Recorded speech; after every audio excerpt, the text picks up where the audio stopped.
Bismillahirrahmanirrahim. Assalamualaikum warahmatullahi wabarakatuh. Salam Om Swastiastu, Namo Buddhaya, salam kebajikan, salam sejahtera untuk kita semua.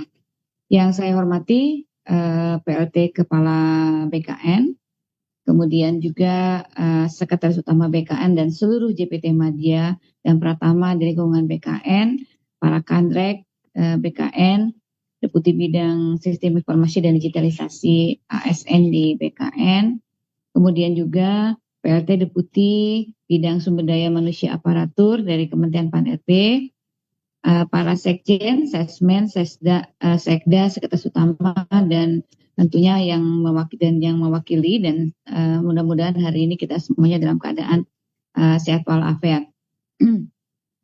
Bapak dan Ibu sekalian, pada pagi hari ini saya terima kasih atas kehadiran Bapak dan Ibu, mengucapkan terima kasih atas kehadiran Bapak dan Ibu semuanya di dalam acara Rapat Koordinasi Percepatan Penataan Tenaga Non-ASN melalui seleksi P3K tahap 2.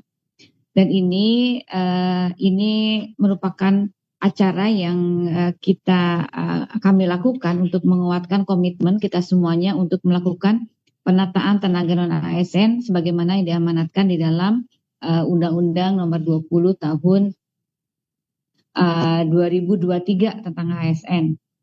Nah, Bapak dan Ibu sekalian, pengadaan calon ASN tentunya diperuntukkan bagi setiap warga negara Indonesia yang semuanya mempunyai kesempatan yang sama untuk melamar menjadi PNS dan pegawai pemerintah dengan perjanjian kerja setelah memenuhi persyaratan yang ada.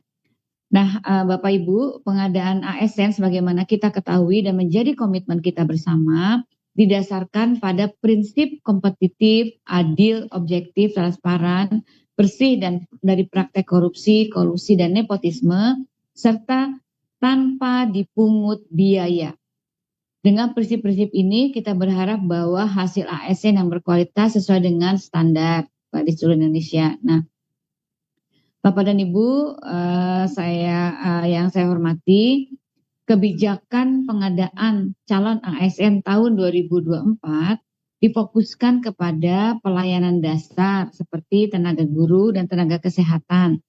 Jadi seoptimal mungkin kita akan menyelesaikan masalah tenaga non-ASN di instansi pemerintah. Selain itu kita juga merekrut talenta-talenta baru atau fresh graduate melalui seleksi CPNS, terutama yang memiliki keahlian digital untuk mengimbangi transformasi digital yang sedang berjalan. Semuanya tentunya tetap memperhatikan kemampuan dari anggaran, gaji, dan tunjangan sesuai dengan peraturan perundang-undangan yang berlaku. Bapak Ibu sekalian, saya ingin juga menyampaikan bahwa sesuai dengan prioritas utama kita adalah menyelesaikan masalah tenaga non-ASN yang terdaftar di pangkalan data BKN sesuai dengan komitmen bersama pemerintah dan DPR sebagai pelaksanaan dari mandat Undang-Undang Nomor 20. Maka pelaksanaan pengadaan pegawai pemerintah dengan perjanjian kerja atau P3K akan dilaksanakan di dalam 2 periode. Proses pendaftaran akan dilaksanakan tahun 2024 untuk memberikan kesempatan seluas-luasnya bagi tenaga non-ASN, khususnya yang terdaftar dalam pangkalan data BKN, agar dapat mengikuti seleksi baik pada periode pertama maupun periode kedua. Namun dalam pelaksanaannya kita menghadapi tantangan seperti ketidaksesuaian usulan formasi dengan database BKN. Dan ini mohon menjadi perhatian Bapak dan Ibu, Kementerian dan Lembaga, karena ada ketidaksesuaian usulan formasi yang Bapak Ibu sampaikan dengan data yang Bapak Ibu sampaikan juga ke dalam database BKN. Dan kemudian juga ada persoalan mengenai belum optimalnya penyerapan tenaga non-ASN pada penyerapan periode pertama. Tolong dicek kembali mengapa tidak terjadi tidak optimalnya penyerapan tenaga non-ASN pada pendaftaran periode pertama di instansi Bapak dan Ibu. Beberapa kendala yang dihadapi tentunya satu, karena formasi yang diusulkan tidak sesuai dengan database P3K di BKN. Ingat ya Bapak dan Ibu sekalian, database yang ada di BKN tentunya berdasarkan data yang diusulkan oleh Bapak dan Ibu. kepada BKN. Kemudian yang kedua, instansi pemerintah, khususnya pemerintah daerah, tidak mengusulkan formasi P3K dengan pertimbangan keterbatasan anggaran. Yang selanjutnya, untuk itu, karena persoalan-persoalan yang kita hadapi yang tadi saya sampaikan, Bapak dan Ibu sekalian, kami telah mengeluarkan keputusan Menpan RB nomor 634 tahun 2024 tentang kriteria pelamar bagi seleksi P3K tenaga non-ASN yang terdaftar pada pangkalan data BKN. Jadi mohon ini yang terdaftar pada pangkalan data BKN tahun anggaran 2024. Kriteria itu mencakup tenaga non-ASN, pertama, yang tidak memenuhi syarat pada seleksi administrasi P3K pada tahap pertama. Jadi ini hanya untuk kepada tenaga non-ASN yang terdaftar pada pangkalan data BKN, tapi kemarin waktu pendaftaran tidak memenuhi syarat pada seleksi administrasi pengadaan P3K pada tahap pertama.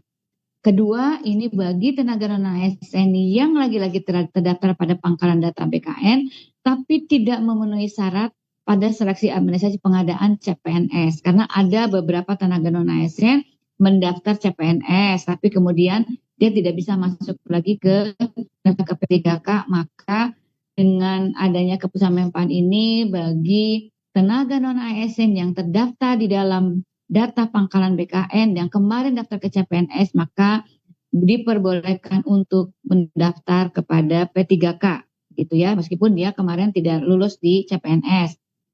Jadi bisa mendaftar sekarang di P3K.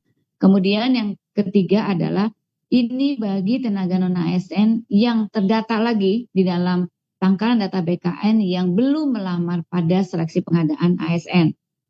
Nah, untuk itu kepada instansi pemerintah, saya juga sudah mengeluarkan surat nomor B5993 tanggal 12 Desember tentang hal penganggaran gaji bagi tenaga non-ASN yang ditujukan kepada PPK pusat dan pemerintah daerah, yang intinya agar PPK instansi tetap menganggarkan gaji bagi pegawai non-ASN yang sedang mengikuti proses seleksi hingga diangkat menjadi ASN.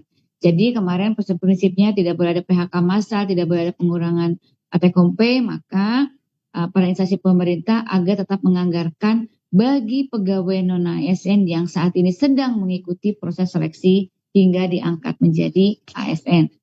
Dan apabila jumlah non-ASN yang telah mengikuti seluruh tahapan melebihi jumlah penetapan kebutuhan, ya, maka pegawai non-ASN dapat diangkat menjadi PPK paruh waktu sehingga anggaran PPK paruh waktu tersebut tetap disediakan.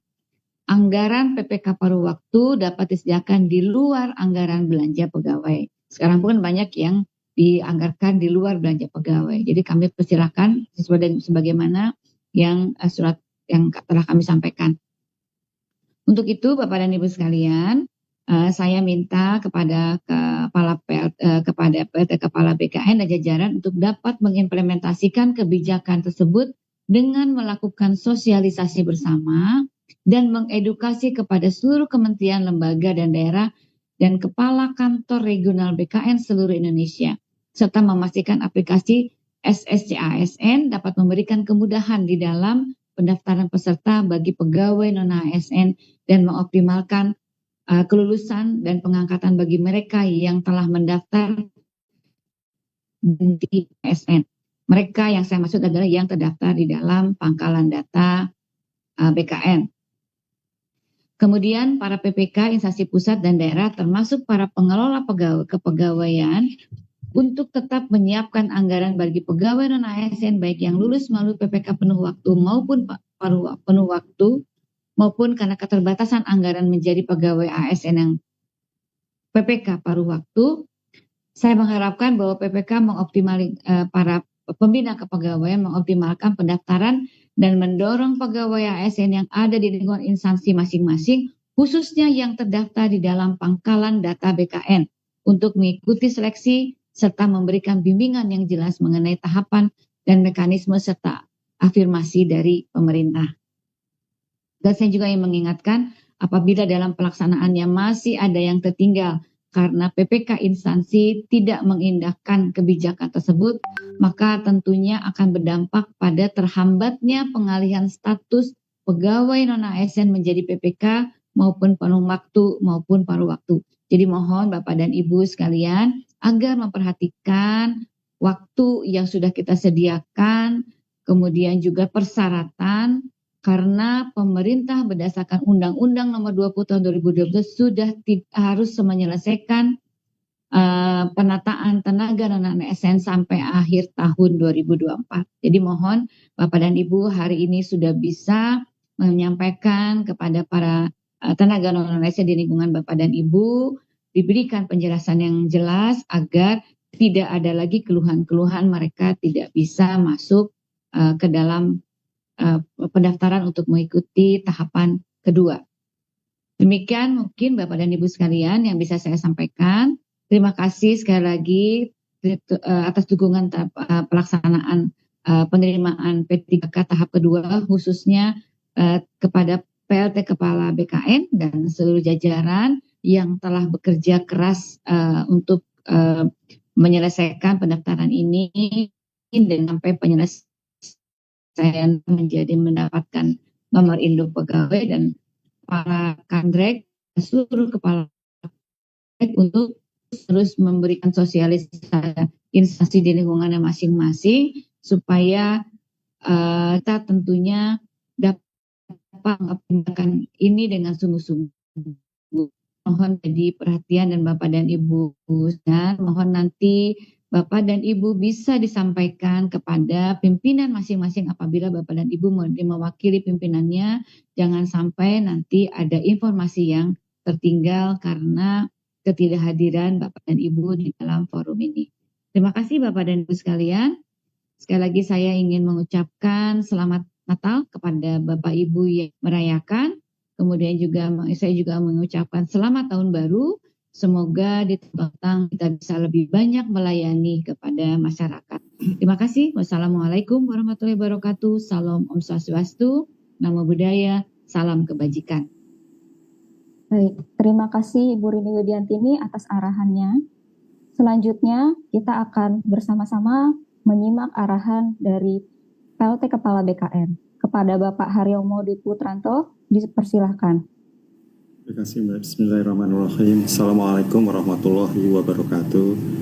Selamat pagi, salam sejahtera bagi kita semua. Yang terhormat Ibu Menteri Pendayagunaan Aparatur Negara dan Reformasi Birokrasi, Ibu Rini Widiantini. Yang saya hormati para pejabat pimpinan tinggi media di lingkungan Kementerian PAN-RB dan di lingkungan BKN. Bapak Ibu, para Kepala BKD, BKP SDM, BKPP, Provinsi, Kabupaten, Kota, seluruh Indonesia. Yang saya hormati juga Bapak Ibu Kepala Biro SDM, kemudian Kepala Kantor Regional 1 sampai dengan 14 BKN yang berbahagia. Pertama-tama marilah kita panjatkan puji syukur kehadirat Allah Subhanahu wa Ta'ala, Tuhan Yang Maha Esa, hari ini masih diberikan kesempatan, kesehatan, insya Allah, kebahagiaan. Yang tentunya hari ini adalah merupakan agenda yang sangat penting bagi kita dalam rangka untuk menindaklanjuti amanat Undang-Undang Nomor 20 Tahun 2023, di mana dalam pasal 66-nya pemerintah wajib untuk melakukan penataan tenaga non-ASN sebagaimana yang ada di dalam pangkalan data BKN. Ibu Menteri yang kami hormati, perlu kami sampaikan dan kami laporkan bahwasannya sampai saat ini pendataan tenaga non-ASN yang dilakukan dan ditutup pada akhir Desember 2022 itu tercatat di database kita kurang lebih 2.359.756. Itu adalah data awal ketika instansi pusat maupun daerah menyampaikan kepada BKN dan sekali lagi ditutup di akhir Desember 2022. Data itu sudah dilakukan verifikasi oleh BKN dan BPKP tahun 2023. Untuk selanjutnya telah dilaksanakan penyelesaian tenaga non-ASN melalui pengadaan tahun 2021 2022 dan 2023 yang memberikan kesempatan kepada tenaga non-ASN untuk mengalokasikan maksimal 80% dari total formasi, maka telah sebanyak 570.696 tenaga non-ASN telah lulus dan diangkat menjadi ASN.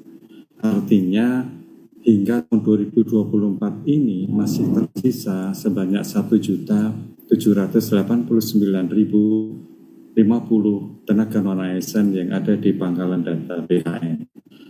Dari sekalian yang kami hormati, untuk itu informasi pengadaan tahun 2024 ini dengan arahan Ibu Menteri, Kementerian PAN-RB telah memberikan kesempatan yang seluas-luasnya kepada tenaga non-ASN yang ada dalam database BKN. Namun seperti disampaikan oleh Bu Menteri tadi, ada beberapa alasan yang salah satunya adalah ketersediaan anggaran belanja untuk gaji pegawai dan lebih tinggi dengan belanja yang lainnya, maka telah ditetapkan jumlah formasi, namun demikian dari instansi itu yang mengusulkan hanya 129.283 formasi. Artinya tidak semua formasi yang ditetapkan oleh Ibu Menteri tidak diusulkan semuanya oleh instansi. Dari 1.789.050 tenaga non-ASN yang ada di dalam BKN yang telah melamar untuk mengikuti seleksi CPNS tahun 2024 ini, terdapat 71.379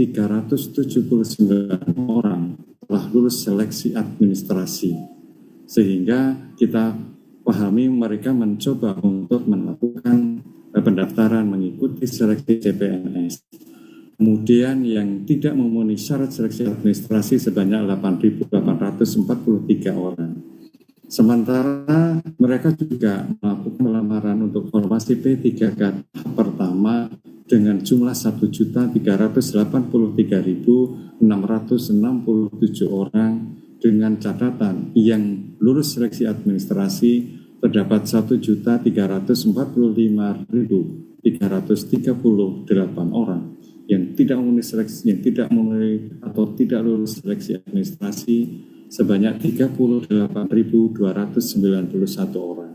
Sehingga yang masih ada di dalam data BKN dan belum mendaftar untuk pengadaan CPNS maupun P3K tahap 1 terdapat 334.004 orang. Jadi sekali lagi kita masih menyisakan kurang lebih 334.004 orang.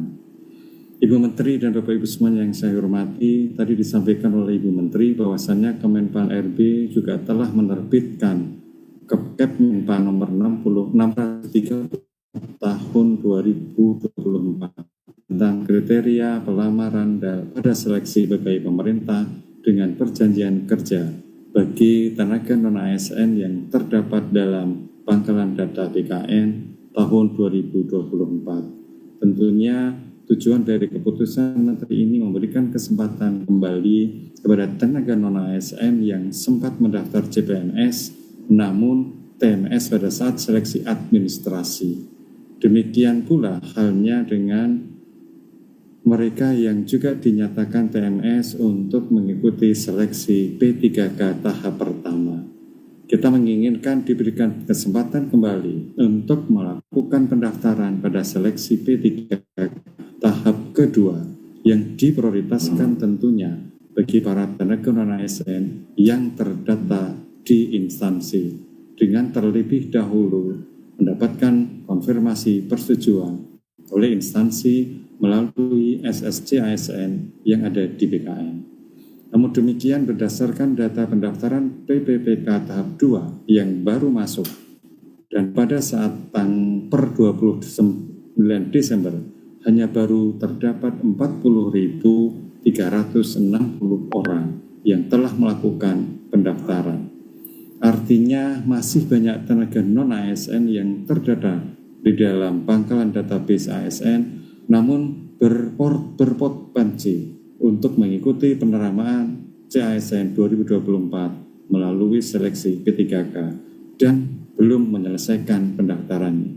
Sehingga sesuai dengan arahan Ibu Menteri tadi, kami mohon 40.360 orang yang saat ini belum menyelesaikan pendaftarannya agar segera dilakukan penyelesaian pendaftaran.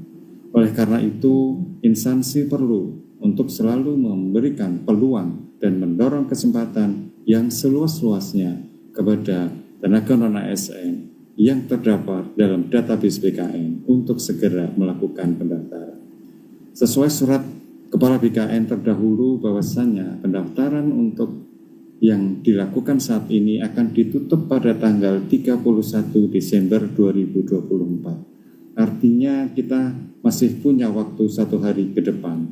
Oleh karena itu, BKN dalam rangka memberikan kesempatan yang seluas-luasnya dalam penyelesaian tenaga non-ASN ini, maka kita sepakat untuk melakukan perpanjangan jadwal pendaftaran selama 7 hari kalender setelah tanggal 31 Desember 2024. Sekali lagi kami sampaikan kepada semua instansi bahwasanya untuk pendaftaran P3K akan kita perpanjang 7 hari kalender setelah 31 Desember 2024. Oleh karena itu, saya berharap agar instansi menggunakan kesempatan ini dengan sebaik-baiknya dan perlu sinergi, kolaborasi, serta membangun komitmen yang kuat, tidak hanya dari Kemenpan dan BKN, namun juga dengan instansi pusat dan instansi yang lainnya agar dapat memaksimalkan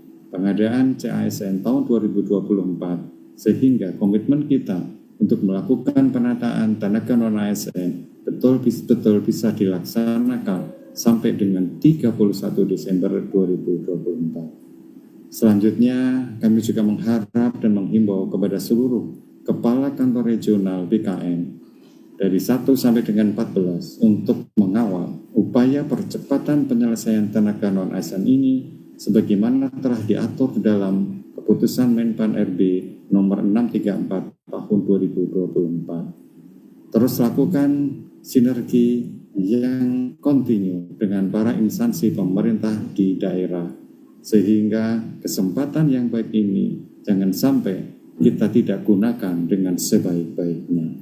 Kami juga mengajak kepada Kepala Biro SDM Kementerian Lembaga, kemudian semuanya yang terlibat di dalam pelaksanaan penataan tenaga non-ASN ini bisa menyusun langkah-langkah konkret dan menyelesaikan penataan tenaga non-ASN yang sudah kita sepakati selesai di akhir tahun Desember 2024. Demikian Ibu Menteri yang bisa kami sampaikan. Kami mohon maaf apabila dalam sambutan saya ini ada hal yang tidak berkenan di hati Bapak Ibu semuanya dan Ibu Menteri.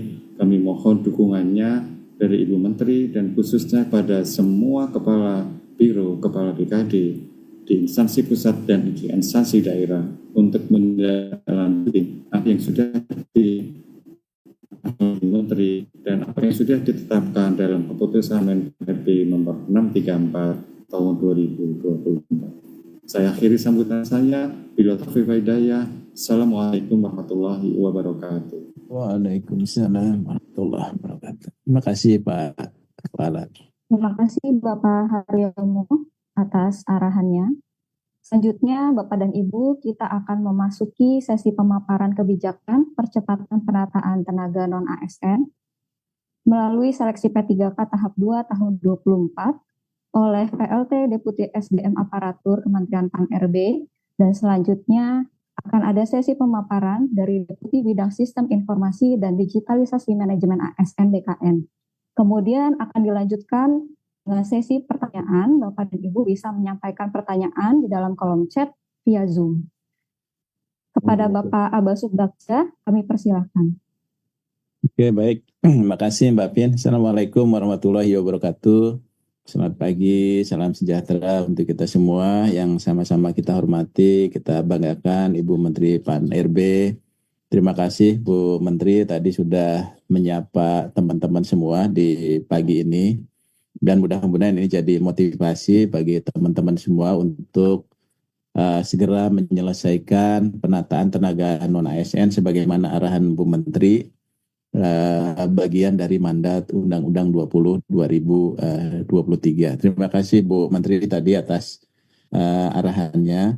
Kemudian yang kedua, terima kasih juga kepada Pak PLT Kepala BKN. Tadi juga beliau banyak menyampaikan hal-hal penting kepada kita semua terkait dengan arahan-arahan penyelesaian tenaga non-ASN secara teknis sebagai tindak lanjut tadi kebijakan yang sudah disampaikan oleh Bu Menteri kepada kita semua.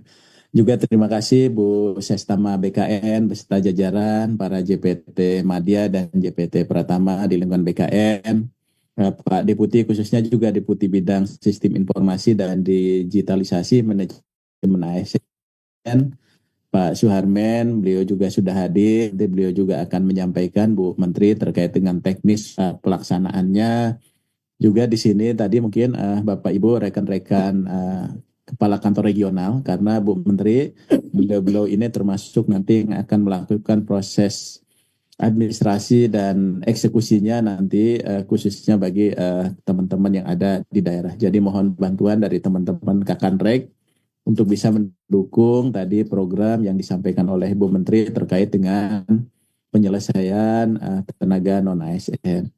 Juga terima kasih atas kehadiran Bapak Sekretaris Jenderal, Sekretaris Utama, termasuk juga Sekretaris daerah provinsi, kabupaten, kota se-Indonesia, atau teman-teman wakil. Ini kami lihat banyak teman-teman juga para pengelola kepegawaian baik di pusat maupun di daerah yang sudah hadir di sini.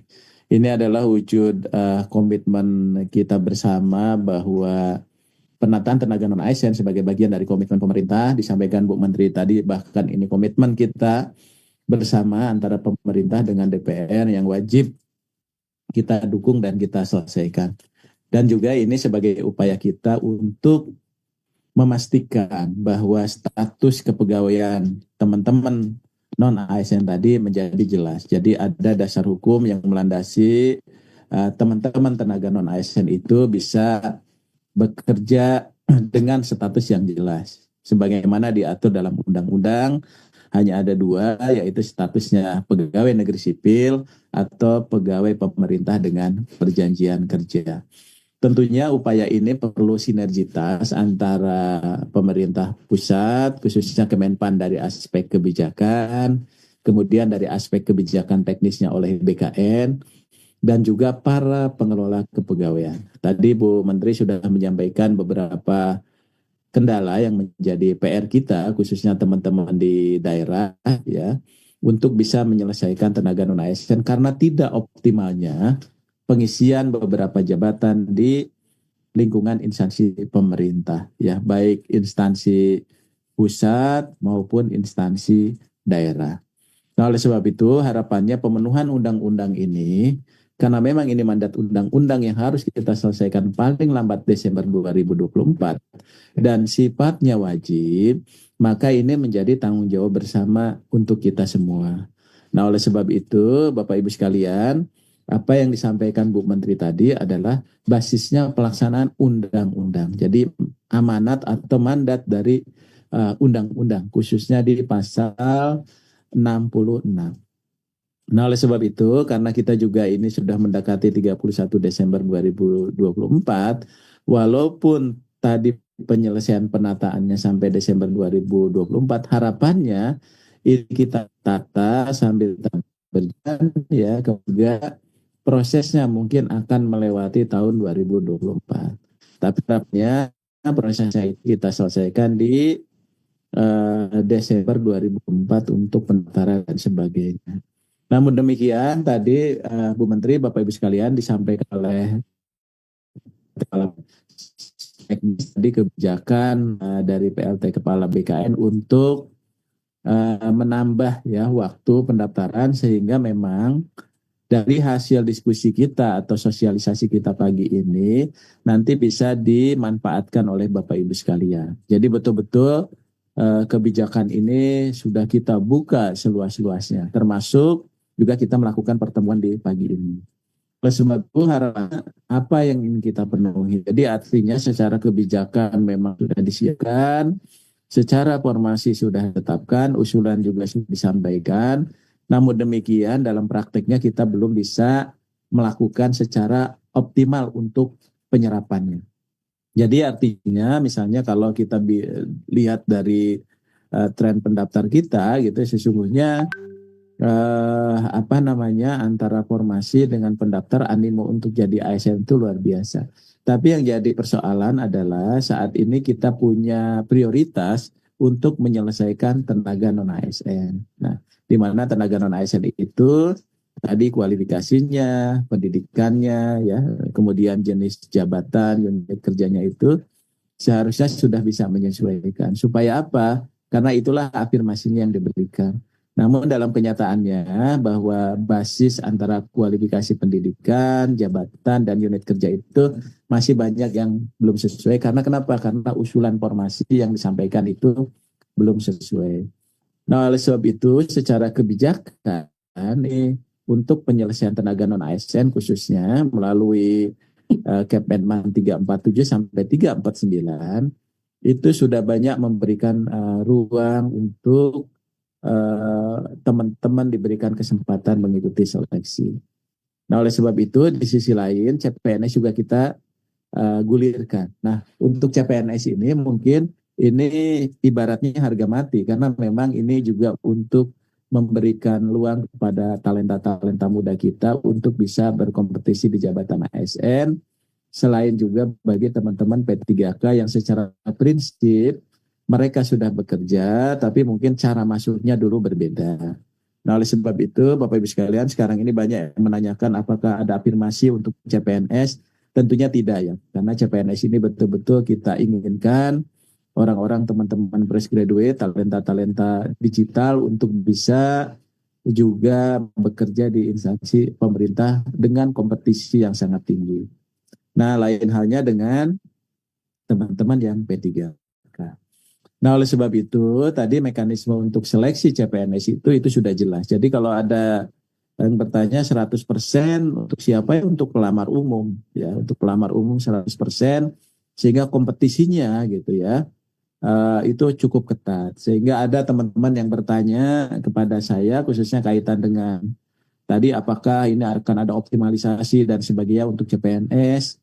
Itu kemungkinan sampai saat ini kita belum ada kebijakan untuk itu.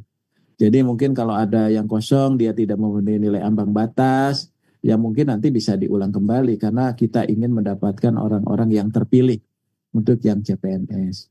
Nah, lain halnya ya, tadi dengan P3K. P3K itu karena memang ada mandat undang-undang, maka afirmasinya itu yang cukup besar diberikan kepada teman-teman P3K. Supaya apa? Supaya tingkat kelulusannya itu lebih besar, ya, lebih tinggi. Maka kelulusannya itu hanya berdasarkan peringkat terbaik, tidak menggunakan nilai ambang batas. Tapi dengan syarat di dalam satu formasi itu dia tidak berebut, ya, karena dia akan hanya bisa memenuhi dari formasi yang ada itu. Namun demikian, tadi disampaikan arahan Bu Menteri, mungkin saja nanti kalau dia melebihi formasi, maka orang yang mendaftar yang tidak ada di formasi itu dia akan mendapatkan atau menduduki P3K paruh waktu. Ya, P3K paruh waktu juga Bapak Ibu sekalian itu punya peluang yang cukup besar gitu. Nah, kemarin itu termasuk di periode 1 bahwa kriteria pelamar formasi P3K itu memang dilakukan secara berurutan bagi pelamar prioritas, XTHK 2 dan tenaga non ASN. Nah, oleh sebab itu Bapak Ibu sekalian untuk yang tenaga non ASN ini walaupun ada prioritas tapi kalau komposisinya ada dia tetap bisa ikut mendaftar. Jadi tidak perlu khawatir untuk yang itu. Nah, oleh sebab itu tadi dari BKN juga sudah menyampaikan, tadi Pak Kepala juga sudah menyampaikan banyak hal termasuk nanti misalnya pendaftaran seleksi ini nanti yang secara teknis sudah dipertimbangkan untuk ada tambahan pendaftaran tadi disampaikan oleh Pak BKN. Namun juga tidak murni waktu atau jadwal tahapan berikutnya. Nah, oleh sebab itu Bapak Ibu sekalian, sesungguhnya kalau kami lihat bahwa dari proses pengadaan P3K tahun 2024 secara pengaturan, yang pertama ketersediaan formasi kita ini sudah memadai. Tadi mungkin Bapak Ibu sudah paham betul ya, dan ini juga sudah disampaikan oleh Bu Menteri tadi bahwa formasi kita cukup optimal. Namun apa? Banyak usulan-usulannya, kondisinya itu masih rendah dan tidak sesuai. Ya. Kemudian yang kedua adalah kelulusan menggunakan peringkat terbaik. Ya. Jadi artinya ini memungkinkan tingkat kelulusan akan lebih tinggi bagi P3K karena kita anggap Bapak Ibu itu bagi P3K yang sudah mendaftar tadi itu sudah memiliki kompetensi karena sudah paling kurang kompetensi pengalaman, ya. Sudah bekerja di instansi pemerintah. Namun dalam kondisinya adalah satu jabatan kadang diperebutkan oleh satu pelamar karena kenapa? Karena pemetaan datanya belum optimal. Yang ketiga apa pengaturan kita dilakukan? Ini diperuntukkan tadi seperti saya sampaikan, ini 100% tenaga non-ASN. Tapi juga ada teman-teman yang melamar ke CPNS. Ada juga yang melamar tidak sesuai dengan jabatannya. Jadi prioritas yang kita utamakan itu menjadi tidak tepat. Ya, kemudian juga ada afirmasi pendidikan jabatan pelaksana karena pendidikannya dari SD, SMP gitu sampai SMA itu dimungkinkan tapi ternyata tidak dilamar, ya. Kemudian juga kita juga mengutamakan secara kebijakan adalah tenaga non ASN yang terdata dalam pangkat database BKN, ya. Namun di dalam kondisinya ini tidak sesuai antara kualifikasi pendidikan dengan jabatan. Nah, di samping itu untuk pelaksana seleksi P3K itu dibagi dua. Ya, ini tentunya sudah melalui proses pertimbangan yang cukup panjang dan ada periode 1, ada periode 2. Namun rupanya pelamar periode 1 itu belum optimal, ya. Tentunya dengan berbagai alasan, tadi salah satunya karena ada formasi tidak sesuai dan sebagainya. Kemudian kita juga penerapan P3K yang paruh waktu. Namun demikian mungkin ini ada keraguan-raguan untuk paruh waktu karena pada prinsipnya nanti dari BKN walaupun Bapak Ibu misalnya paruh waktu tetap akan mendapatkan penghasilan yang sama dengan penghasilan yang mereka dapatkan selama ini, ya. Kemudian juga tetap mendapatkan nomor induk P3K. Jadi paling kurang itu akan ada perubahan-perubahan untuk itu. Nah tentunya Bapak Ibu, teman-teman sekalian, ini banyak sekali beberapa pertanyaan dari teman-teman, ya. Bagaimana tenggat waktu tenaga non-ASN sampai dengan tanggal 31 Desember 2024. Tadi juga sudah disampaikan oleh Pak Kepala BKN, ya, mudah-mudahan nanti secara teknis akan segera ditindaklanjuti. Terus juga bagaimana dengan pelamar tenaga non-ASN yang TNS, yang dia ikut CPNS tapi TNS atau di periode ke-1, ya. Kemudian juga bagaimana pelamar yang tidak lulus pada periode 2, ya. Ini juga mungkin pertanyaan karena memang dia sudah ikut tapi bukan karena administrasinya, tetapi karena gugur di SKD. Termasuk juga sistem penggajian, jenis jabatan yang dilamarnya kira-kira seperti apa. Karena ada jenis jabatan juga ketika dia masuk ternyata tidak sesuai.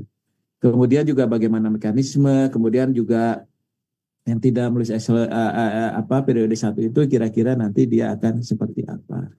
Nah oleh sebab itu ini sudah dari permasalahan-permasalahan itu sudah bukan pendataan oleh teman-teman BKN, ya. Ini coba kita lihat beberapa yang tidak melamar atau belum melamar itu, ini memang ada yang sudah usianya sudah tidak terpenuhi, berarti dia itu sudah di atas 58 tahun. Jadi datanya teman-teman tolong ini nanti dilihat, termasuk juga ada juga yang meninggal dunia, kemudian juga ada yang sudah tidak aktif bekerja ya selama 2 tahun terus-menerus, kemudian ada juga yang tidak berminat, ya, ada juga yang sudah menjadi ASN, tidak tersedia formasi P3K, ada instansi yang tidak membuka dan sebagainya, ya. Termasuk ada juga tadi tenaga non ASN yang melamar jadi CPNS sehingga dia tidak mengikuti di seleksi periode ke-1. Nah, oleh sebab itu Bapak Ibu, teman-teman sekalian, kami juga ingin mengingatkan tolong kita jagain bersama terhadap praktek curang dan manipulasi dalam seleksi CASN. Jadi sampai kebijakan Bu Menteri tadi dimanfaatkan oleh oknum-oknum tertentu yang menyalahgunakan kesempatan ini. Jadi tolong Bapak Ibu para pengelola kepegawaian kita jagain sama-sama.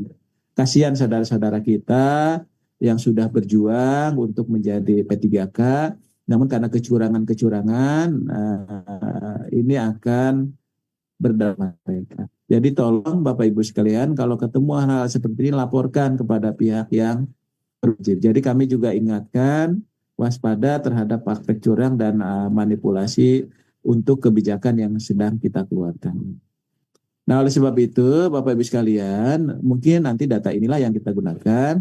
Tadi juga sudah disampaikan oleh Pak Kepala BKN, bagaimana nanti kita memetakan permasalahan kita, termasuk tadi teman-teman yang TMS yang jumlahnya tadi 38.000. Tadi update datanya juga sudah oleh Pak Kepala. Termasuk kemudian sekaligus juga pada kesempatan ini kami ingin mengkonfirmasi kepada Bapak Ibu sekalian ya supaya nanti kita akan memastikan siapa-siapa saja yang belum mendaftar.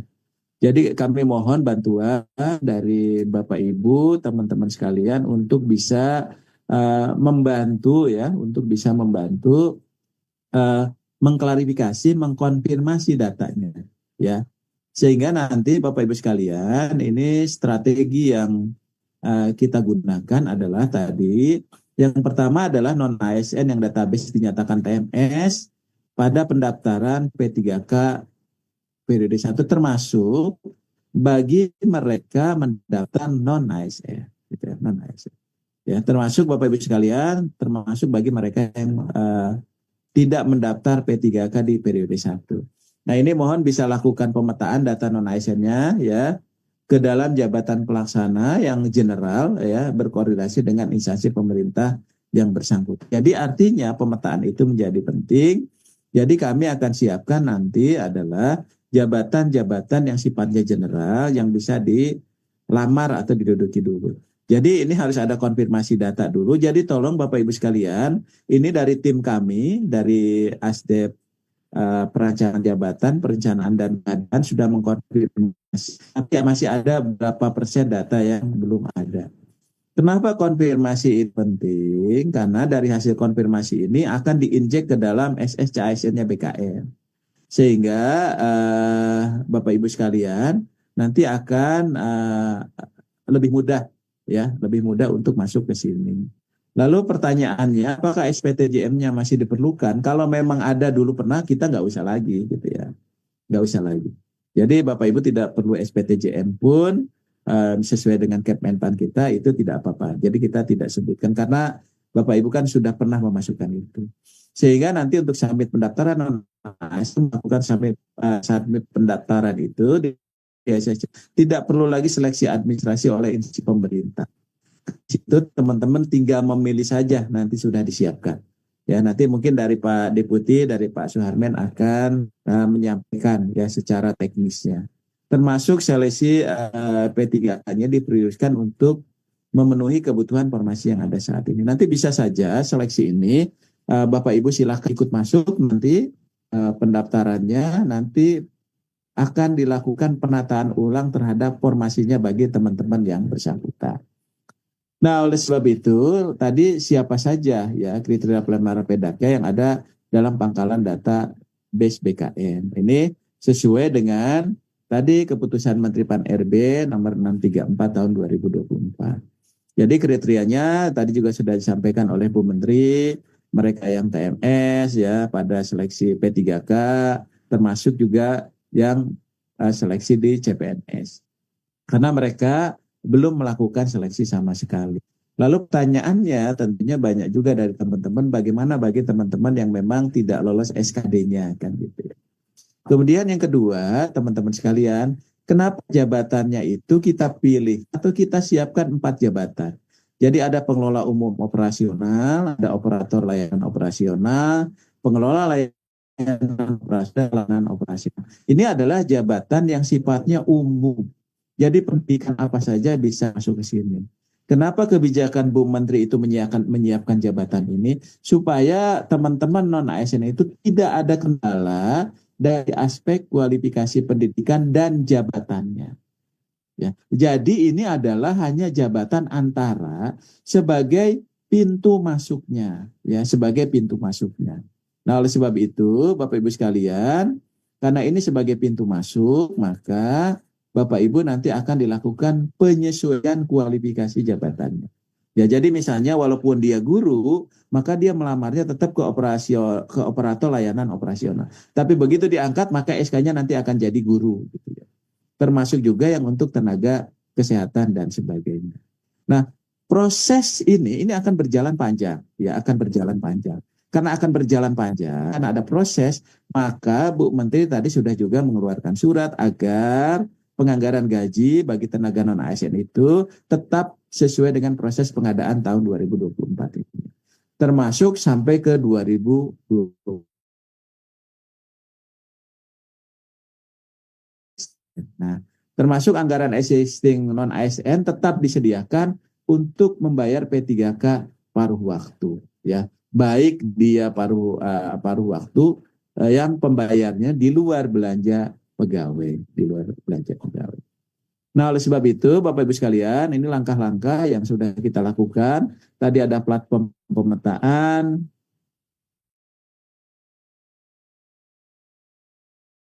bukan sosialisasi, konfirmasi data juga sudah kita lakukan.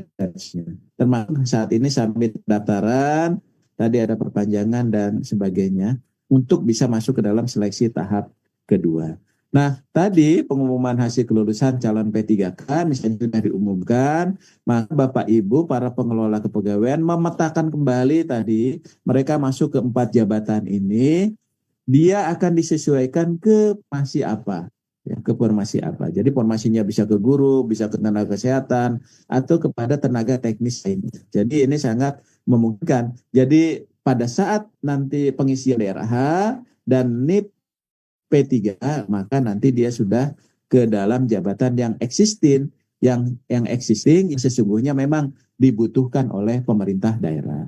Jadi Bapak Ibu sekalian, tolong berikan pengertian kepada teman itu saat dia melamar ke jabatan itu, tapi sesungguhnya nanti akan disesuaikan dengan jabatan. Nah, oleh sebab itu, kenapa itu terjadi? Karena di evaluasi kita tadi ada kualifikasi pendidikan yang belum optimal dan sebagainya, gitu ya. Walaupun kita coaching klinik dan sebagainya. Nah, itu tadi kebijakan itu untuk menghindari itu. Nah, oleh sebab itu, maka terhadap pemenuhan ini, mohon nanti begitu dia beralih, dia direncanakan dan dilaksanakan secara tepat, sasaran, tepat jumlah, dan dia tepat guna. Supaya apa tadi guru, dia ke layanan operasional, dia akan jadi guru. Supaya apa? Mendukung peningkatan pelayanan publik di bidang pendidikan. Untuk mewujudkan kelancaran pelaksanaan tugas pelayanan kepada masyarakat. Nah, oleh sebab itu kalau semua sudah jalan, maka peningkatan kinerja, profesionalisme, pelayanan publik, budaya organisasi, ya, dan tata kelola itu menjadi baik. Nah, oleh sebab itu, apa yang kami harapkan, tadi juga sudah disampaikan oleh Bu Menteri, pertama, tugas Bapak Ibu sekalian memastikan tenaga non-ASN, khususnya yang terdata dalam database BKN, mendaftar dan mengikuti SKD sebanyak-banyaknya, ya, sesuai dengan database BKN, ya. Yang kedua, Bapak Ibu sekalian harus memastikan bahwa data itu sesuai dengan kebijakan seleksi periode kedua, pangkat jabatan yang tersedia, supaya tercover dulu di situ, ya. Yang ketiga apa? Memastikan kelulusan bagi tenaga non-ASN yang mendaftar itu mendaftar dan mengikuti SKD. Jadi pastikan bahwa mereka yang mendaftar mengikuti SKD itu dia lulus, ya. Yang keempat apa? Memastikan pengangkatan pada jabatan teknis, kesehatan, atau pendidikan sesuai dengan kualifikasi pendidikan dan unit. Jadi setelah mereka dinyatakan lulus, kemudian juga memilih 4 jabatan itu, pastikan bahwa dia akan ke jabatan yang sesungguhnya.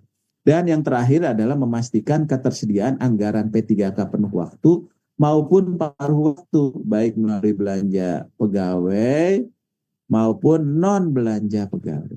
Jadi ini menjamin ketenangan. Jadi dari awal Bu Menteri sudah menyampaikan ini tidak ada PHK massal kan gitu ya, tidak ada yang dirugikan penghasilannya sesuai ketentuan peraturan perundang-undangan dan sebagainya.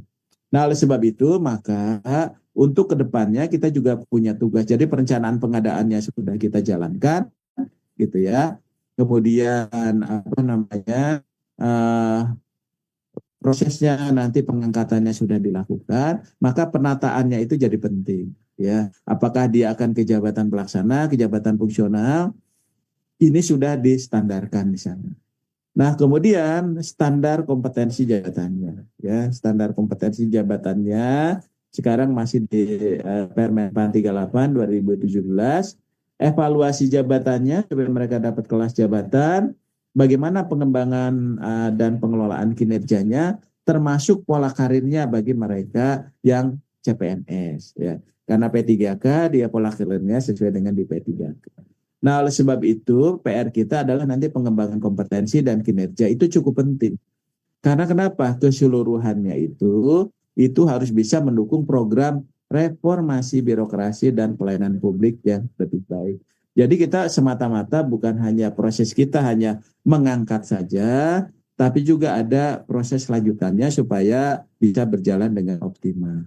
Nah, oleh sebab itu harapannya pada pertemuan di pagi ini kita nanti punya kesepakatan dan komitmen tadi sebagaimana disampaikan Bu Menteri agar kita sama-sama bisa menyelesaikan penataan tenaga non ASN. Jadi dari kebijakan-kebijakan yang sudah disampaikan oleh Bu Menteri tadi itu betul-betul bisa dimanfaatkan untuk penyelesaian tenaga non ASN dan mungkin ini adalah kesempatan ya untuk kita bisa menyelesaikan secara keseluruhan untuk proses penataan tenaga non ASN ini.